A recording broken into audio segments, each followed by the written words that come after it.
आता आपण भाकरी बनवणार आहोत, तेही गरम पाणी न घेता आणि गरम पाणी न घेता या अगदी मऊसूत भाकऱ्या होणार आहेत. कशा ते बघण्यासाठी हा व्हिडिओ शेवटपर्यंत बघत राहा.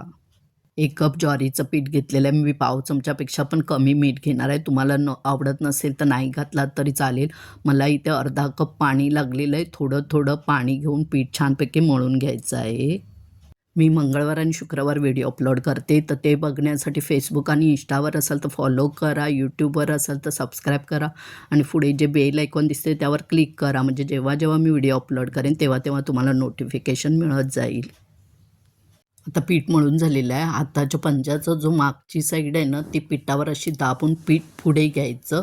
परत गोळा करायचा, परत मागच्या साईडने पीठ पुढे दाबून घ्यायचं आणि परत गोळा करायचा. असं 2-3 वेळा केलात ना, की भाकरी मऊसूत होणारच तुमची.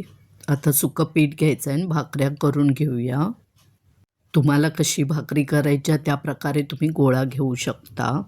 रेसिपी आवडली तर लाईक आणि शेअर करा तुमच्या मित्रमैत्रिणी, नातेवाईकांना आणि त्यांनाही सांगा लाईक आणि शेअर करायला. पोलपाटावर सुकं पीठ टाकायचं आहे, गोळा ठेवायचा आणि मध्ये छानपैकी थापून घ्यायचं आहे. हाताला चिकटत असेल तर अजून सुकं पीठ लावून घ्या आणि मग परत थापून घ्या. रेसिपी आवडली तर कमेंट करत जा. मला तुमच्या कमेंट वाचायला खूप आवडतात. आता मी भाकरी मध्येच थापून एवढी मोठी केलेली आहे. तर आता आपण पीठ परत सुकं लावून घ्यायचं पोलपाटावर आणि आता साईडने भाकरी थापायची आहे. साईडने भाकरी थापून झाली की परत मध्ये थोडं ना जाड वाटतं, मग ते परत मधला भाग थापून घ्यायचा. म्हणजे आपली भाकरी तयार झालेली आहे. आणि साईडला असं कट असेल ना तर असं चिकटवून घ्या.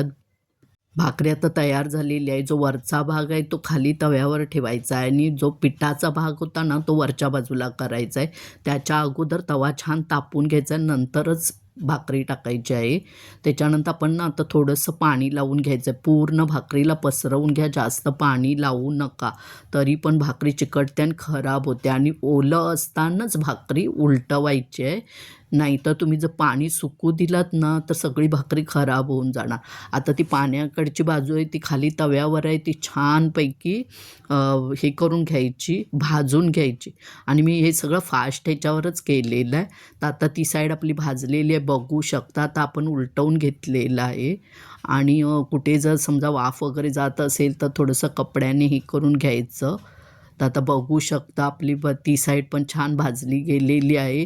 भाकरी बघा कशी मस्त टमटमीत फुगलेली आहे, छान दिसते ना. आता गॅस कमी करायचा आहे आणि भाकरी काढून घ्यायची, कारण ती साईड आता जास्त भाजायची नाही आहे. आणि दुसरी भाकरी करायच्या अगोदर जर तव्याला पीठ चिकटलेलं असेल तर ते काढून घ्या, नाही तर मग दुसरी भाकरी चिकटून खराब होऊ शकते, म्हणजे फाटू शकते. बघा भाकऱ्या किती छान झालेल्या आहेत, दिवसभर मऊसूत राहतात. तुम्ही जेव्हा गिरणीतून पीठ दळून आणता ना तेव्हा बारीक एकदम दळून आणा, जाड दळू नका.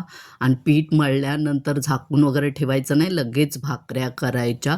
करून बघा, छान होतात, मस्तच.